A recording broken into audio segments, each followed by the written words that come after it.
আচ্ছা ভাই, এগুলো কি অন্য কোনো বয়ান করছে? আমি তো এ কোরআনের প্রেক্ষাপট বলছি, এটা কি কথা বলেন আমার ভাই বন্ধুরা? আচ্ছা যাক, আচ্ছা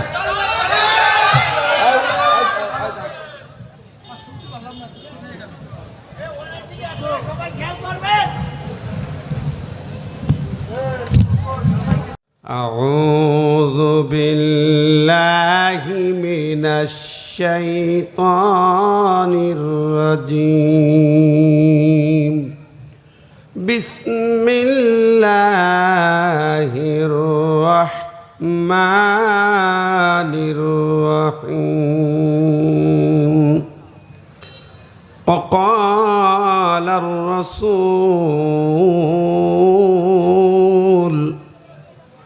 وقال الرسول يا رب إن قومي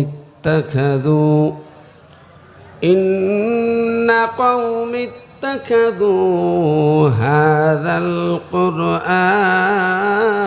مهجورا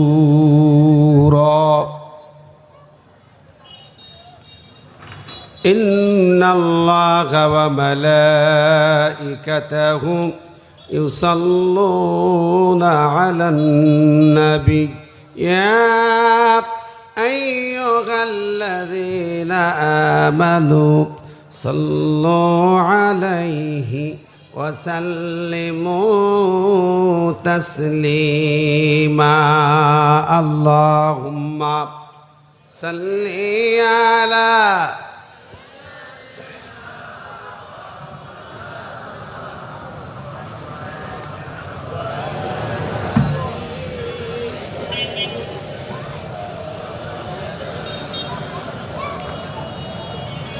বিশ্বনবীর শানে দরুদ পড়ছে, একটু জবান খুলে পড়া যাবে না সবাই? আমার ভাইরা, যে নবী ছাড়া আপনার আমার সাফাতের কান্ডারি কেউ নেই, বন্ধু কেউ নেই। কবরে যাবেন, হাসরে যাবেন, নবী ছাড়া কেউ নেই। আছেন? কোনো নেতা পাবেন? কাউন্সিলর সাহেব, সভাপতি এখানে পাবেন, বিপদে আপদে পাবেন, বাংলাদেশে কেন দেশের যেখানে যাবেন পাবেন, পৃথিবীর যেখানে যাবেন নেতাদের পাবেন। কিন্তু মৃত্যুর পরে কবর থেকে আর জান্নাতে যাওয়ার আগ পর্যন্ত কারো পাওয়া যাবে? জোরে বলেন। একমাত্র নেতা, কেবলমাত্র নেতা বিশ্বনবী মুহাম্মদ রাসূলুল্লাহ। সেই নবীজির শানে আজকে আমরা একটু প্রাণ ভরে দরুদ পড়তে পারবো না?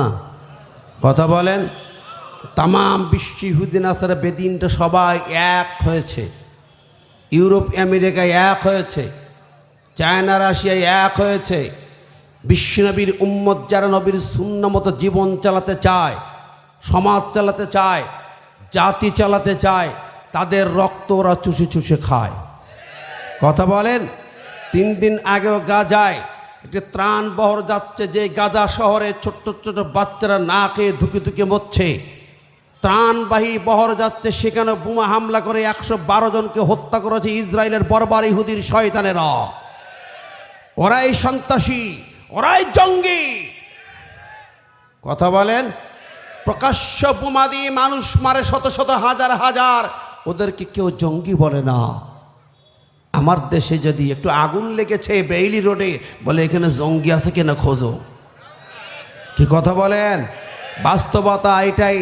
সুতরাং বুঝতে হবে ওরা এক। মুসলিম নিধন কর্মসূচিতে ওরা এক হয়েছে, ইহুদি নাসারা বেদিনরা সবাই এক হয়েছে। প্রিয় বন্ধুরা আমার, আজকে বিশ্বনবীর আশিকান জাকেরা, নবীর উম্মত যারা কোরআনকে বুকে ধারণ করে জেগে উঠতে হবে। ওই ইহুদির বাচ্চাদের, আমার ভাই বোন ছোট্ট ছোট্ট মুসলিম বাচ্চাদেরকে হত্যা করছে বোমা মেরে মেরে, ওদের আর ক্ষমা হতে পারে না। ইসরায়েলকে পৃথিবীর মানচিত্র থেকে মুছে ফেলতে হবে। রাজি আছেন না নাই? 2 হাত তুলে দেখান তো কারা রাজি আছেন। আল্লাহ কবুল করুক। তাহলে প্রাণ ভরে কণ্ঠ উজাড় করে দরুদ পড়েন, আল্লাহুম্মা সাল্লি আলা।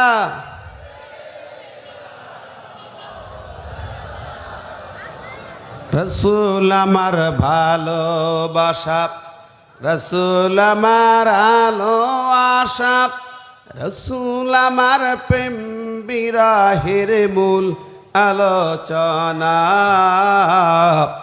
রসুল আমার কাজে কর্মের অনুপ্রেরণা। আল্লাহুম্মা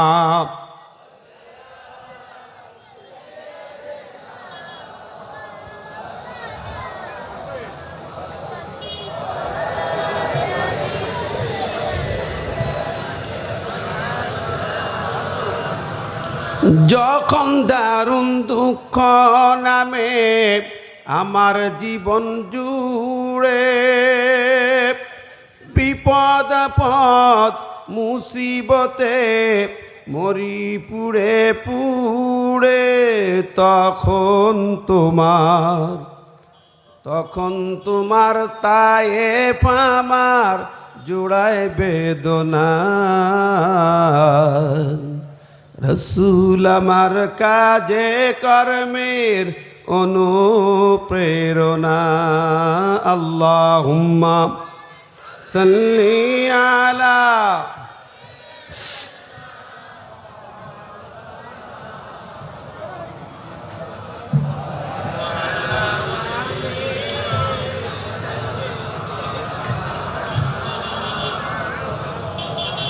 নেতার মতো নেতা যখন পাই না কোথাও খুঁজে, কাঁদি শুধু কাঁদি তখন এই দুটো চোখ বুজে, তখন তোমার বদর উহুদ যুগায় সান্ত্বনা। রসুল আমার কাজে কর্মের অনুপ্রেরণা। আল্লাহুম্মা সাল্লি আলা عن أبي هريرة رضي الله تعالى عنه قال رسول الله صلى الله عليه وسلم خذوا الأتامى تماتنا إذا صار رشوة على الدين فلا تأخذوا ولستم بتارك أمنكم فكل الحاجة. ألا إن ريح الإسلام دار فدور ما الكتاب حيث دار. ألا إن الكتاب السلطان لا يفترق فلا تفارقوا الكتاب. ألا إنه سيكون أمر يكتب لكم فإن أتاتم يذلكم وإن أسيتم قتلوكم قالوا يا رسول الله كيف نصنع؟ قال كما صنع أصحاب عيسى عليه الصلاة والسلام نشروا بالمنشار يحمل على الخشب موت في طاعة الله خير من الحياة في معصية الله عز وجل أو كما قال النبي صلى الله عليه وسلم رواه الطبراني. উপস্থিত সুধীজন, অতিথিবৃন্দ, মুরব্বিয়ান একরাম, যুবক ভাইরা, ছোট্ট কচিকাচারা, পর্দায় থাকা মা বোনেরা, সবার প্রতি আমার আন্তরিক সালাম ও শুভেচ্ছা। আসসালামু আলাইকুম ওয়া রাহমাতুল্লাহ। কোটি কোটি প্রশংসা আল্লাহ তাবারাক ওয়া তাআলা দরবারে, যিনি একান্ত মেহেরবানি করে আজ আমাদেরকে কোরআন শোনার জন্য এই তাফসীরের ময়দানে, এই সুন্দর পরিবেশে, জান্নাতি বাগানে কবুল করেছেন। এজন্য আমরা কালিমাতু শুকর আদায় করি, বলি আলহামদুলিল্লাহ। বিশ্বনবীর শানে মদিনাতুল মুনাওয়ারায় তার রওজা মুবারক দরুদ এবং সালাম পেশ করি, সবাই বলি সাল্লাল্লাহু আলাইহি ওয়াসাল্লাম। সম্মানিত হাজিরিন, আমার যতটুকু দেখছে রাত অনেক হয়েছে। কোরআনের ময়দান কত বাজে? রাত 10:30 পার হয়ে গেছে না? আপনারা ক্লান্ত হয়ে গেছেন যতটুকু মনে হয় নাকি? যা দাঁড়িয়ে আছেন, ছড়িয়ে ছিটিয়ে আছেন, যে যেখানে আছেন, আমরা কোরআনুল কারীমের এই মঞ্চে তাফসীর শোনার জন্য বসেছি তো নাকি? তাফসীরুল কোরআন। কোরআন কার? জবান খোলা আরো জোরে বলি কার? এই কোরআন আল্লাহর কালাম। পৃথিবীর কোনো মানুষের নয়, নেতার নয়, রাজার নয়, বাদশার নয়, পীর ওলি দরবেশের নয়। তো কোরআন যে আল্লাহ পাকের পবিত্র কিতাব, এই পবিত্র কোরআন শোনার জন্য একটি স্বচ্ছ, সুন্দর, খোলা, পবিত্র মনের দরকার আছে না নাই? আর তাফসীর শুনতে আসছেন, তাফসীর হয়তো প্রতি বছরই, কেন না? তাফসীর শুনেন তো? তাফসীর হচ্ছে কোরআনের। কোরআন যেহেতু আল্লাহর, তাফসীর হবে কার? না আমাদের মৌলবীদের?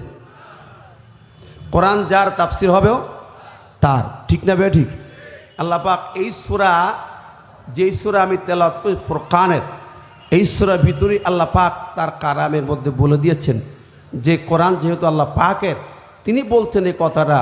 আমার প্রিয় ভাইরা, আল্লাহ সুবহানাহু ওয়া তাআলা জানাচ্ছেন, ওয়ালা ইয়াতুনাকা বিমাসালিন ইল্লা জিনাকা বিল হক ওয়া আহসানা তাফসীরা। আল্লাহ বলছেন পৃথিবীতে মানুষের জন্য এমন কোনো বিষয় নেই, জটিল কোনো সমস্যা নাই। জটিল কঠিন যত তীব্র হোক তার সমাধান আল্লাহ এ কোরআনে দিয়েছেন। ও আহসানা তাফসীর, এবং তার যথাযথ তাফসীরও তিনি আল্লাহ দিয়ে দিয়েছেন। কে বলছেন এটা? সূরা ফুরকান আমি তেলাওয়াত করেছি, এই সূরা থেকে, এই সূরা 33 নম্বর আয়াতে আল্লাহ বলছেন, এবং এই একটি শব্দ তাফসীর একটা আয়াতে একবারই আসছে। তাহলে কোরআন যার, তাফসীরও তার। তো কোরআন কারীম আল্লাহ পাক দিয়েছেন, আমরা কোরআন শুনতে বসেছি, তাফসীর শুনবো, অনেক জায়গায় অনেক কথা আলোচনায় আসি, তাফসীরের হক আদায় হয় না। প্রকৃত অর্থে কোরআন কি, কোরআন কি চায়, এইটা যখন মন মগজে না থাকে তখন এর তাফসীর ভিতরে প্রবেশ করবে কিভাবে? কোরআন যে কি সেটাই আমার কাছে ক্লিয়ার না। কোরআন আমার দেশে, আমার কাছে, আমার সমাজে, আমার বাড়িতে কোন হালাতে আছে একটু চিন্তা করে দেখেন।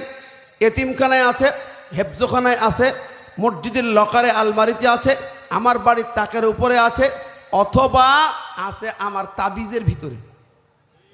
জোরে বলেন। আর কোন জায়গায় আছে? কেউ মারা গেলে সবিনা খতমে আছে, সামনে রমজান আসছে, তারাবিতে একটু পাওয়া যাবে। এই ছাড়া কি কোরআন আর কোনো জায়গায় আমাদের কাছে আছে? কোরআন তো এই জন্যই নাজিল হয়েছে, ঠিক না? আমরা তাবিজ বানায় গলায় ঝুলাবো, পানিতে চুপাবো, পান করব, পেটের রোগ ভালো হবে, ব্যথা ভালো হবে, আমাশা ভালো হবে। কোরআন কি এর জন্য আসছে? আমার কথা কি বুঝতে পারছেন? তাহলে কোরআন তো এতিমখানায়, হেফজখানায়, লকারে রাখার জন্য আসে নাই। কোরআন কি কাজে আসছে, কেন আসছে, কোন প্রয়োজনে কোরআন আসছে? কোরআন কারীম আল্লাহ পাক দিয়েছেন, কেন দিয়েছেন? এই যে সূরাটার নাম আল ফুরকান, 25 নম্বর সূরা। ফুরকান শব্দের অর্থ কি? সত্য মিথ্যার পার্থক্যকারী। ফুরকান মানা ফাররাকাল হাক্কা ওয়াল বাতিল, ফাররাকাল কুফরা ওয়াল ঈমান, ফাররাকাল হালাল ওয়াল হারাম। অর্থাৎ কোরআন এসে সত্য মিথ্যার পার্থক্য বলে দেয়, হক বাতিলের দ্বন্দ্ব বুঝিয়ে দেয়, সত্যের পথ আপনার আমাকে চিনিয়ে দেয়, ঠিক না ঠিক? এই জন্য এটার নাম ফুরকান। কোরআনেরও একটা নাম ফুরকান। তাহলে কোরআন আমার যেই কাজে আমরা বর্তমান সময়ে আমরা ব্যবহার করি কোরআনকে, আপনারাই বলছেন না এই কাজে কোরআন নাজিল হয় নাই। কোরআন কেন নাজিল হয়েছিল? আমার ভাইরা, তাফসীর বোঝার জন্য আপনাদেরকে আবারও বলি, যারা বসেছেন দাঁড়িয়ে, সত্যি তাফসীর যদি শুনতে চান তাহলে আমি তাফসীরে যাই। আজ গান পাগলান, তাহলে গান গজল বলতে থাকি। কি কোনটা শুনবেন? তাফসীর। দাঁড়ানো ভাইরা, তাফসীর শুনবেন? তাহলে তাফসীরের মূলনীতি কি জানার দরকার? একটা শব্দ, একটা বাক্য মাত্র। নবীজির সাহাবীদের ভিতরে শ্রেষ্ঠ তাফসীরকারক কে ছিলেন? রাইসুল মুফাসসিরিন কে ছিলেন? আব্দুল্লাহ ইবনে আব্বাস রাদিয়াল্লাহু তাআলা আনহুমা, নবীজির আপন চাচাতো ভাই। উনি ছিলেন শ্রেষ্ঠ তাফসীরকার, রাইসুল মুফাসসিরিন সাহাবীদের ভিতরে। উনি একটি কথা বলেছেন, সেই কথাটা খুবই গুরুত্বপূর্ণ। সেটা হচ্ছে ইন্নাজ জামানা ইউফাসসিরুল কোরআন। ইন্নাজ জামানা ইউফাসসিরুল কোরআন। জামানা মানে যুগ, সময়, প্রেক্ষাপট যেটা চলমান, এই চলমান সময় অবস্থায় কোরআনের তাফসীর পেশ করবে।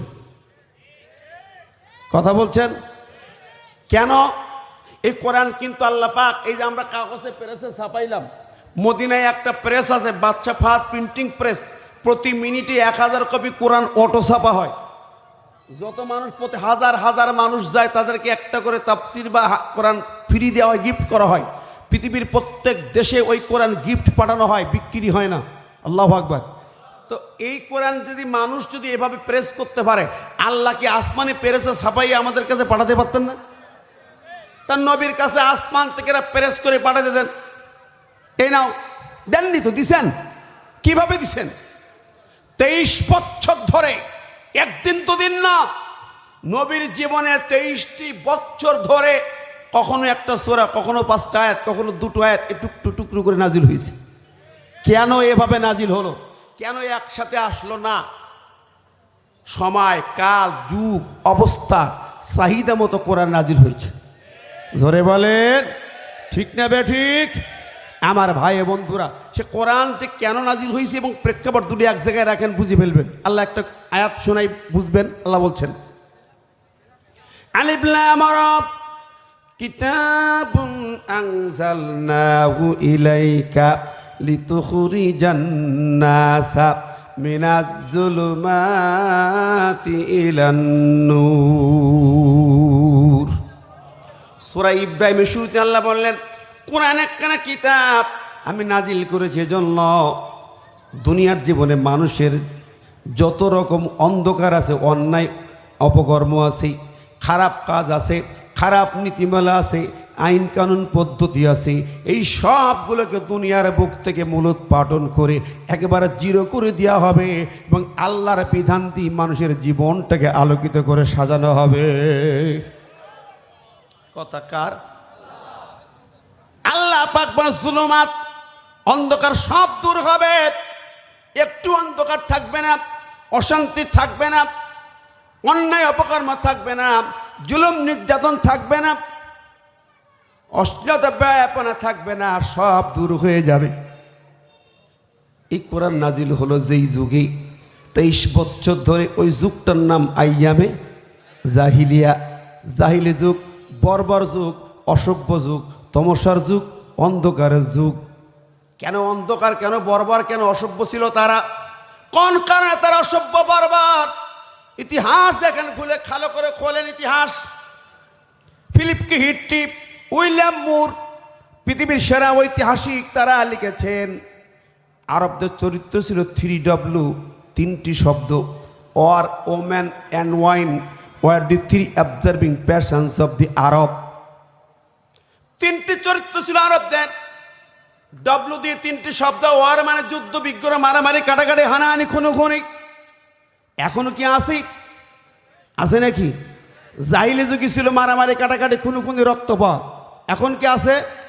ওই যুগে ছিল ব্লাড ফর ব্লাড, খুন কা বদলা খুন। এখনো কি আছে? ওই যুগে ছিল মাইট ইজ রাইট, যোদ্ধার মূল্য তার। এখনো কি আছে? তাহলে ওই যুগের এই যুগ পার্থক্য আছে নাকি? 2 নম্বর, ওম্যান, নারী নিয়ে পশ্চিমী আকাম কুকামে লিপ্ত হওয়া।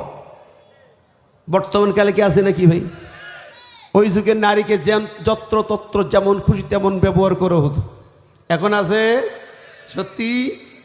এই যে কয়েকদিন আগে ভিকারুন্নিসা নুন স্কুল অ্যান্ড কলেজ, ঢাকার খুব নামি দামি একটা ওমেন্স স্কুল, গার্লস স্কুল, সেখানে ছাত্রীকে যৌন হয়রানির দায়ে টিচার এখন গ্রেপ্তার। ঠিক নেবে? ঠিক জানেন তো নাকি? আছে না নাই? আচ্ছা, গত মাসে জাহাঙ্গীরনগর বিশ্ববিদ্যালয় ক্যাম্পাসে একটি মেয়ে, ম্যারিড মেয়ে, স্বামীকে নিয়ে গেছেন ক্যাম্পাসে। ওর স্বামীকে বেঁধে রেখে ওই মেয়েটারে যেমন খুশি তেমন সোনার ছেলেরা, ওখানকার নেতারা ধর্ষণ করেছে। কি বলেন? আছে? তার আগের বছর কক্সবাজারে দেখছিলাম, স্বামী স্ত্রী বাচ্চা নিয়ে বেড়াতে গেছে, স্বামী সন্তানের সামনে থেকে স্ত্রীকে তুলে নিয়ে গিয়ে ধর্ষণ চলল। এভাবে আমার দেশে ধর্ষণ চেনা আছে না নাই? মেয়েদের নিয়ে খেলতামাশা, আনন্দ ফুর্তি আছে না নাই? এই যে গত মাস ফেব্রুয়ারি মাস গেল, 14ই ফেব্রুয়ারি, এই দিনে ছেলে মেয়ে জোড়ায় জোড়ায় কি এই যে রূপসা সেতুর উপরে ছিল কি ছিল না? ছিল। রূপসা সেতু ভরে যায়, হলুদ শাড়ি, লাল শাড়ি। কতক্ষণ ভুল বলছি? কক্সবাজারে লাখ লাখ মানুষ জোড়া জোড়া, কে কার জোড়াতা হিসাব নাই। মিডিয়াতে দেখা গেল প্রায় 5 কোটি ফুল বিক্রি হয়েছে ওই দিন, 14 তারিখ ফেব্রুয়ারি নাকি? কি দিবস? বিশ্ব ধর্ষণ দিবস।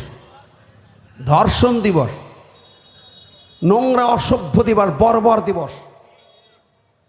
আমার ভাইরা, প্রায় 5 কোটি ফুল বিক্রি হলো ওই দিন। এই ফুল কে কারে দিল?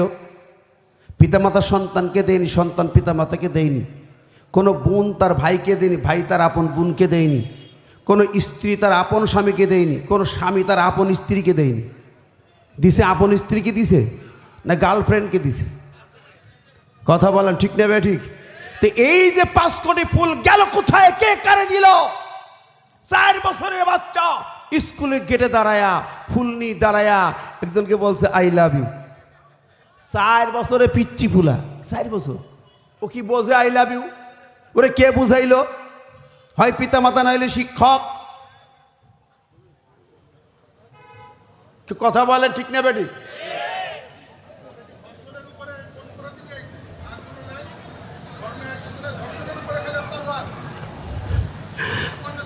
আচ্ছা ভাই, এগুলো কি অন্য কোনো বয়ান করছে? আমি তো এ কোরআনের প্রেক্ষাপট বলছি, এটা কি কথা বলেন? এতে আপনি রাগ করছেন কেন ভাই? আমি তো আপনার তো কোনো ব্যক্তিকে, কোনো দলকে, কোনো সরকারকে ইন্ডিকেট করে কথা বলি নাই। বলেছি বলেন, তাহলে রাগ করার কি আছে? যে না ধর্ষণ ইসলামে হারাম এ কথা বলা যাবে না? কথা বলেন না কেন? আশ্চর্য কথা।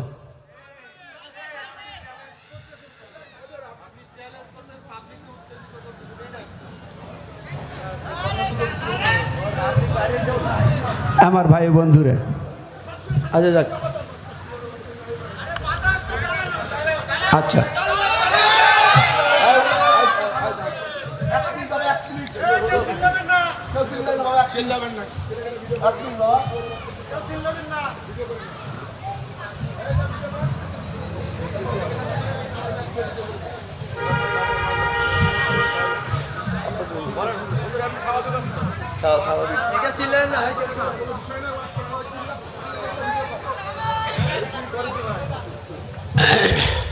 আমার সম্মানিত ভাইরা, দর্শী বলেন আল্লাহুম্মা।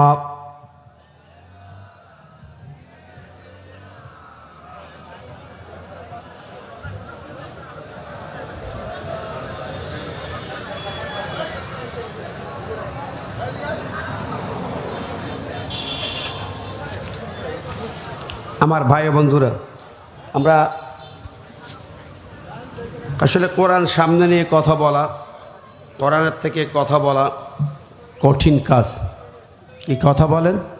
আমি জানি না, যারা মনে করেন, যদি মনে করেন যে কথা বলা যাবে না, অসুবিধা। আবারও বলছি, বসেন আপনারা, মেহরবানি বসেন।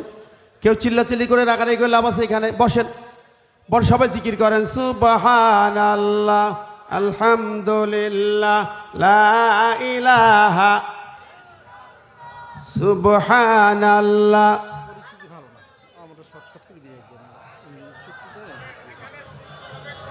সুবহানাল্লাহ, আলহামদুলিল্লাহ, লা ইলাহা, সুবহানাল্লাহ,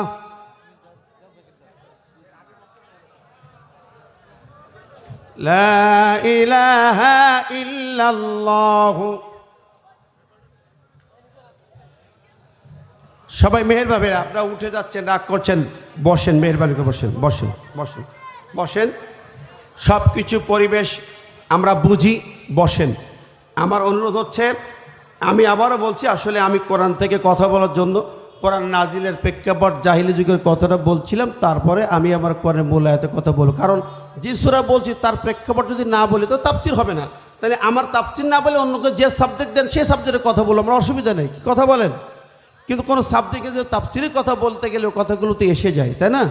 আমি কোনো ব্যক্তি, কোনো দল, কোনো সরকারকে ইন্ডিকেট করে কোনো কথা এখানে বলি নাই। বলেছি আমি কোনো রাজনীতি করি নাই।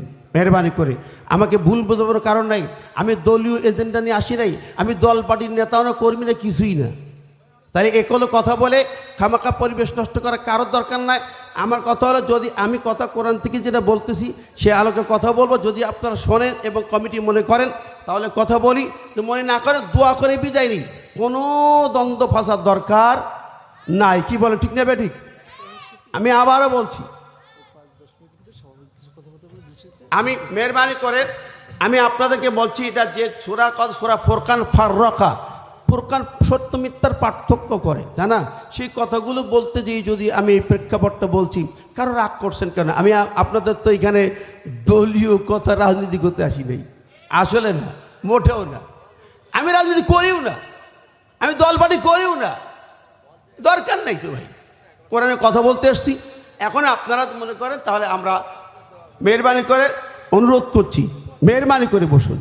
আমি আপনাদের সামনে দোয়া করে বিদায় নেব, কোনো সমস্যা নেই, কোনো সমস্যা নেই। আসেন সম্মানিত ভাইরা, আমি আপনাদের সামনে শুধু যে একটা পড়েছিলাম সেই কথাটা বলতেছিলাম। রাসূল সাল্লাল্লাহু আলাইহি ওয়াসাল্লাম কিয়ামতের মাঠে বলবে, হে আল্লাহ, ইন্নাকুম ইত্তাকাযু হাযাল কুরআনা মাহজুরা, আমার উম্মত এরা কোরআনকে পরিত্যক্ত করে রেখেছিল, কোরআনকে এরা আমল করে নাই। কোরআন এসেছে আমার জীবন থেকে অন্যায় খারাপ কাজগুলো বন্ধ করে ন্যায়ের জীবন দেওয়ার জন্য, সত্য সুন্দর আলোকিত জীবন দেওয়ার জন্য কোরআন নাজিল করা হয়েছে। আসুন আমরা সে কোরআনের আলোয় আলোকিত জীবন গড়ি, আমার নিজের জীবনকে আলোকিত করি, আমার পরিবার আমার সমাজকে আলোকিত করি। আল্লাহ পাক আমাদেরকে সেই তৌফিক দান করুন। সবাই জবান করে ধরে বলে আমিন। দর্শি পাই আল্লাহুম্মা সাল্লি আলা। ভাই তাহলে দোয়া করে দিই, দোয়া করে দিই।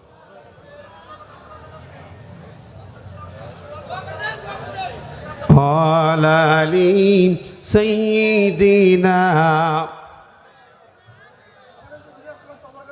ভাই এখন আমি বলবো আপনারা পারলে ভিতরে আসেন, লোকজন উঠে গেছে, আসেন আসেন ভিতরে আসি বসবেন। তাবারক আছে, লোকজন তাবারক নিয়ে দোয়া করি, দোয়া করে দিলাম। হ্যাঁ আল্লাহুম্মা আমিন। রব্বানা যালামনা আনফুসানা ওয়া ইল্লাম তাগফির লানা ওয়া তারহামনা লানাকুনান্না মিনাল খাসিরিন। রব্বানা লা তুযিগ কুলুবানা বা'দা ইয হাদাইতানা ওয়া হাব লানা মিন লাদুনকা রাহমা ইন্নাকা আনতাল ওয়াহ্হাব। ইয়া হাইয়্যু ইয়া কাইয়্যুম বিরহমাতিকা নাস্তাগিস আসলিহ লানা শা'নানা কুল্লানা ওয়া লা তাকিলনা ইলা আনফুসিনা তারফাতা আয়ুন। হে আল্লাহ, খাস করে আমাদের জীবনটাকে আপনার পদে কবুল করে নিন, সমস্ত গুনাহ কাজা মাফ করে দিন, আমাদের ব্যক্তি পরিবার সমাজ সবাইকে দিন মেনে চলার তৌফিক দিন।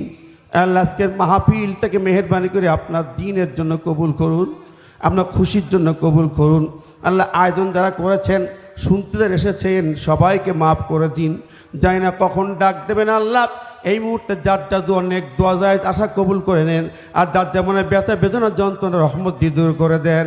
মাহবুব মেহেরবান, আমার অনেকের আব্বা নাই আম্মা নাই, দোয়া চান আব্বা আম্মাকে মাফ করে দেন, তাদের কবরগুলোকে জান্নাতে টুকরা বানায় দেন। রব্বির হামহুমা কামা রব্বায়ানি সগীরা, রব্বির হামহুমা কামা রব্বায়ানি সগীরা। সুবহান রাব্বিকা রাব্বিল ইজ্জাতি আম্মা ইয়াসিফুন ওয়া সালামুন আলাল মুরসালিন ওয়ালহামদুলিল্লাহি রাব্বিল আলামিন। লা ইলাহা ইল্লাল্লাহু মুহাম্মাদুর রাসূলুল্লাহ। আসসালামু আলাইকুম। সবাই খেয়াল করবেন।